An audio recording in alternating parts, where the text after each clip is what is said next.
Olá, tudo bem? Quero te avisar que esse vídeo ficou um pouco extenso, mas escute até o final, essa mensagem pode mudar a forma de você enxergar a vida.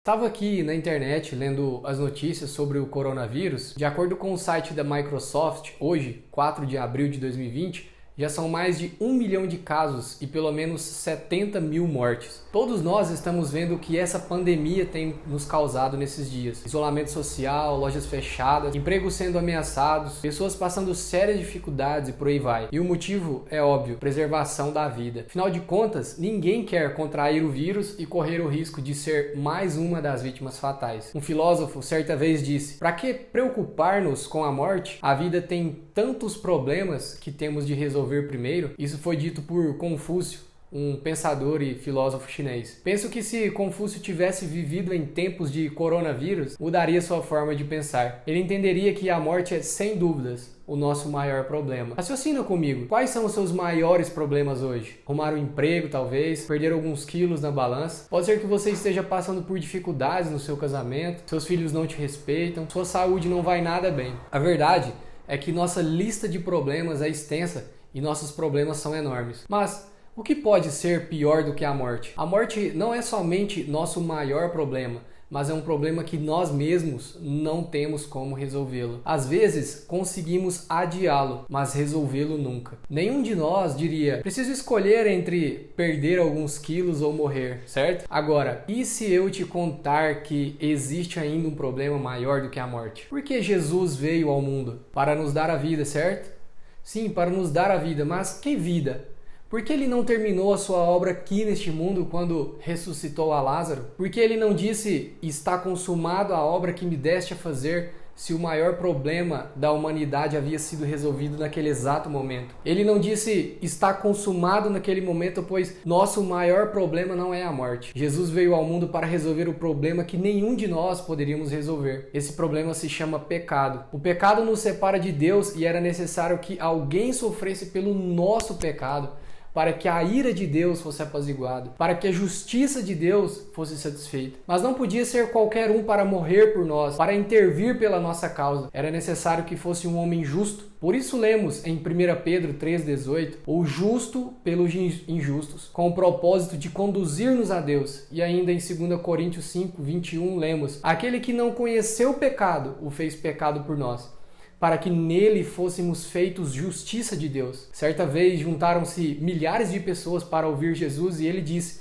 "Amigos meus, não temais os que matam o corpo e depois não tem mais o que fazer, mas eu mostrarei a quem deveis temer. Temei aquele que, depois de matar, tem poder para lançar no inferno. Sim, vos digo, a esse temei." O Senhor Jesus está dizendo aqui claramente: seu maior problema não é a morte em si, mas para onde você vai depois dela. Por isso lemos em Apocalipse 20:15, "Todo aquele cujo nome não foi encontrado no livro da vida foi lançado no lago de fogo." Esta é a segunda morte, o lago de fogo. Eu sei que é chato falar sobre o inferno, mas quando vemos um bandido ou um assassino se dando mal, estamos ali para apontar o dedo e dizer que ele vai direto para o inferno. Nesse momento, nós queremos que a justiça de Deus exista e que ela seja exercida nessas pessoas. Ou não é assim que acontece? Agora, esse Deus justo colocou todos nós debaixo de uma mesma condição, porque todos nós somos pecadores. Independente se o seu pecado é visto na sociedade como um pecado grande ou pequeno, o que Deus leva em conta no seu julgamento é que você é um pecador. Nós lemos essa verdade em Romanos 11:32. "Porquanto Deus colocou todos debaixo da desobediência, a fim de usar de misericórdia para com todos." É aí então que entra o Senhor Jesus Cristo no mundo e vai até aquela terrível cruz, recebendo ali o castigo, a ira e a justiça que nós merecíamos e não podíamos pagar. Ele então finalmente clama: "Está consumado a obra que me destes a fazer." Na cruz, o Senhor Jesus Cristo, de uma vez por todas,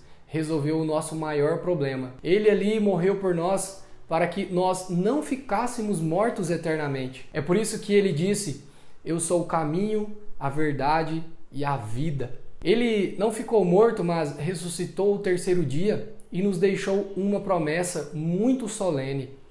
eu sou a ressurreição e a vida. Quem crê em mim, ainda que esteja morto, viverá. E todo aquele que vive e crê em mim, nunca morrerá. E eu finalizo perguntando a mesma coisa que ele perguntou. Crês tu isto? Crês tu isto?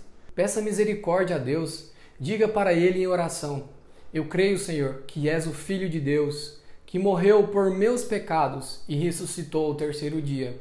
Isto é o que a Bíblia chama de salvação e de novo nascimento. Fazendo essa decisão de crer em Cristo como seu Salvador, nem a morte será um problema para você. Se esse vídeo fez sentido para você, compartilha com seus amigos. Eles precisam também saber desta verdade. Que Deus abençoe essa palavra em seu coração. Amém.